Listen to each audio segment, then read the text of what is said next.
Hi everyone, I'm Rachel McMillan, the coordinator for the Sylvania Campus Career Center and the instructor for CG 130. Today we're here for a brief question and answer session with Robert Grott, the Executive Director of Northwest Environmental Business Council.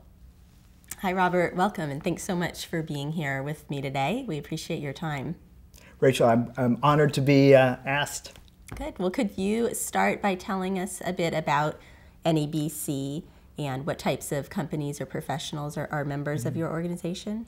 NABC, Northwest Environmental Business Council, is a 5-state regional trade association, and that means we're like a chamber of commerce or a collection of businesses that have come together to further their own interests.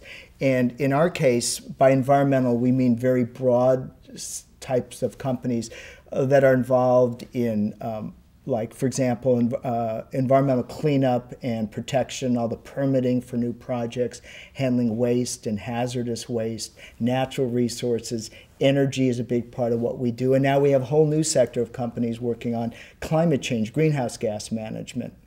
And across those sectors of air, water, land, et cetera, we also have scientists, engineers, consultants, lawyers, the people as I said, putting on asbestos masks to clean up buildings. So it's a pretty broad umbrella organization. Okay, and so why would an individual or actually a business or organization join NABC? Rachel, that's a good question because it's one that I always try to think about in terms of adding value. You have to understand why.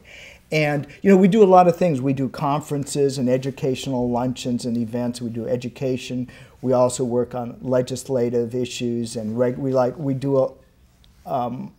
lot in the regulatory sphere, DEQ and EPA and environmental regulations.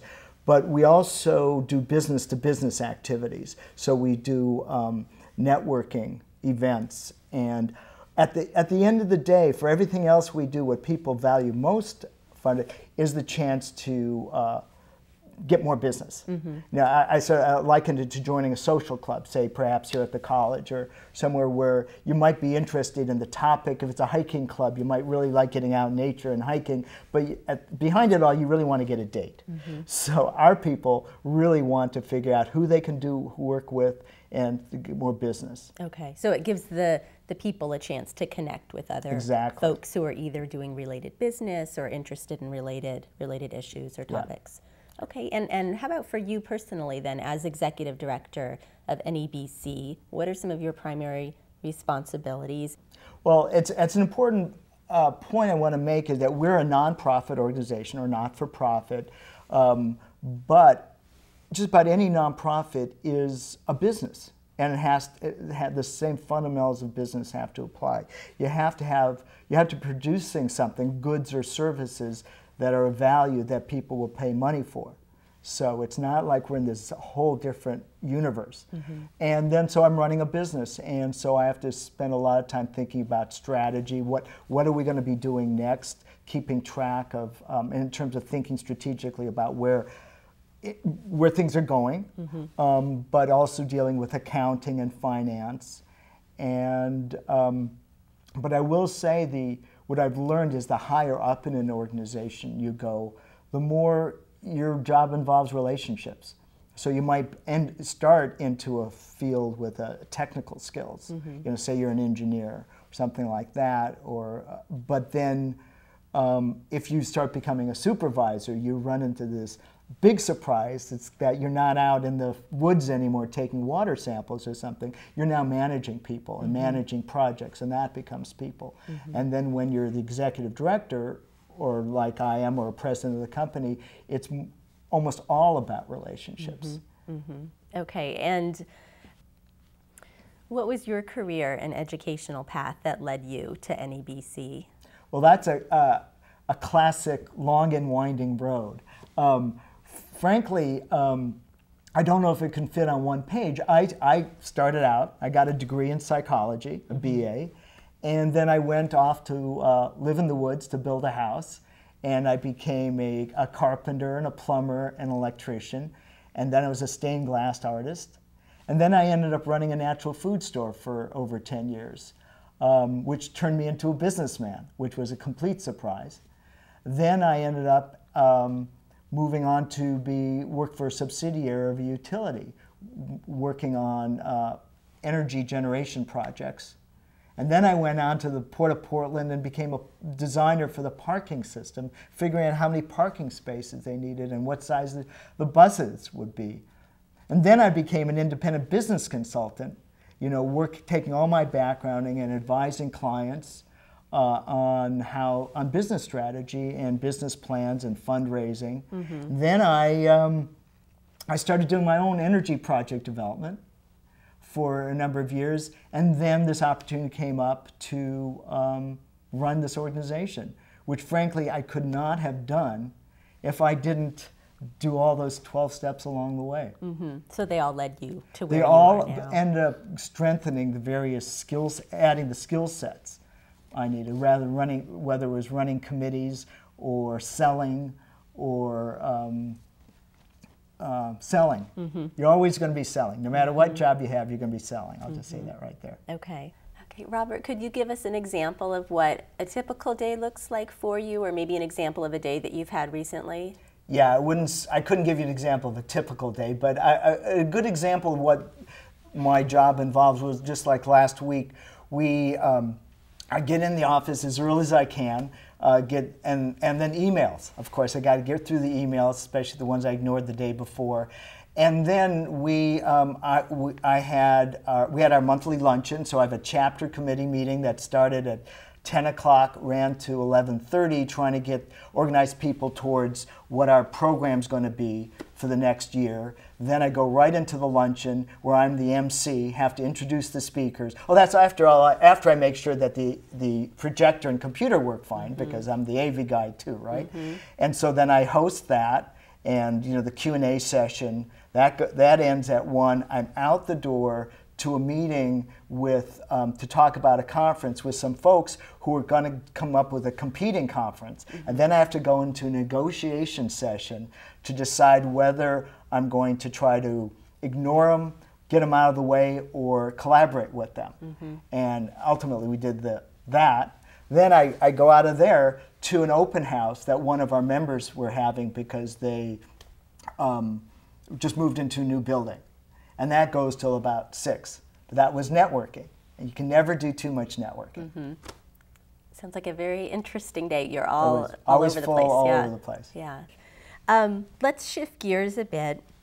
Could you tell us, based on your work with the different companies and organizations that are part of NABC, do you see certain industry sectors having significant growth in these next several years? Well, that's interesting. The environmental sector, again, which are the technical professionals to a large extent, who are steeped in either the biology or the chemistry or the project management. We could not hire enough 2 years ago. There was just a complete shortage of professionals going into the environmental. Everyone wanted to go into electrical engineering rather than environmental engineering. And that, of course, as you might expect, has hit a wall. That will recover. There's going to be a lot of ongoing demand. Right now, actually, the sector that is still strong and that everybody looks for strong growth is the energy sector. And I'll say something. Everybody wants, when they talk about energy, they want to go into renewable energy. Well, it's not an independent skill set. The people in renewable energy now got their experience working with utilities on gas-fired plants and coal plants and hydro plants. And even the attorneys there who are into helping with renewable energy projects have to make a living doing traditional things. So the skills are transitioning from the older model to the newer one, but still the foundations are the same. So energy is really big, but I think the other sectors are going to come back quite strongly before too long. Okay. And could you share with us your thoughts on the term green career? Well, that's a good one, Rachel. I call myself a contrarian. I'm the one who always gets up in these meetings with the somebody from the governor's office or pulls together and talking about green jobs, and I say, I don't think there's any such thing as a green job. I think there are green markets. So, for example, take energy. When I was doing energy project development, the electrician that came over, I happened to be working with wastewater treatment plants, sewage plants, using the methane that comes out of their generators to turn into electricity, burn it in an engine to get electricity. Well, the electrician may have just come over from a lumber mill, and I was hiring him because he knew how to program a protective relay.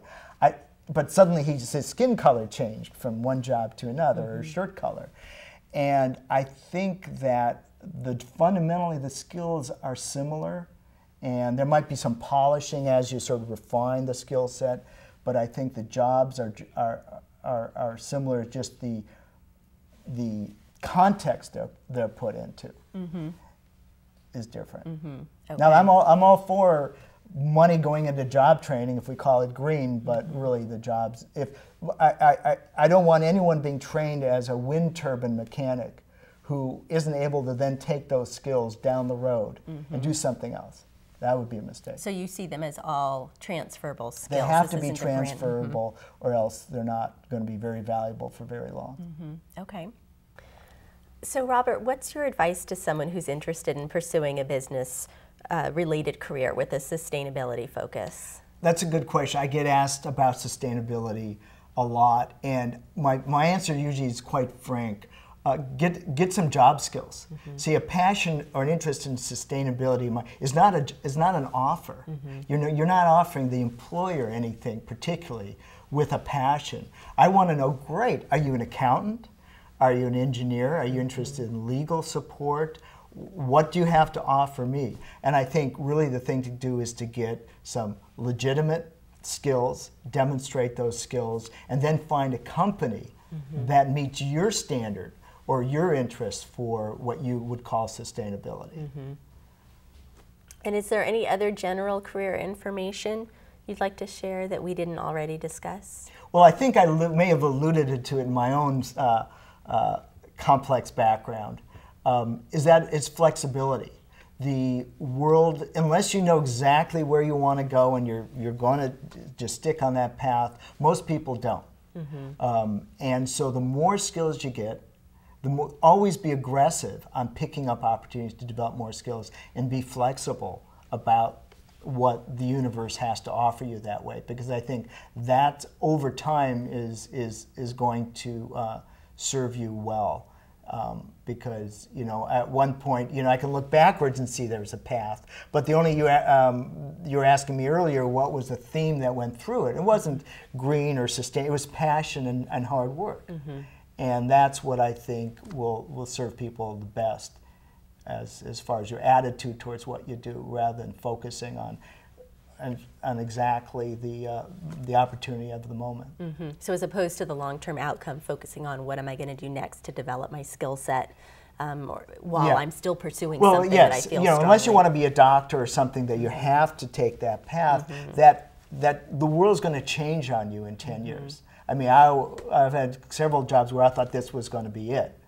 And even if you're satisfied with it, the world changes, and so you have to be very open and flexible these days. Great. Well, thank you so much for your time today. I appreciate it. Our students really benefit from your information and your insight, and we thank you for being here. Rachel, I appreciate it. Thank you. Thanks.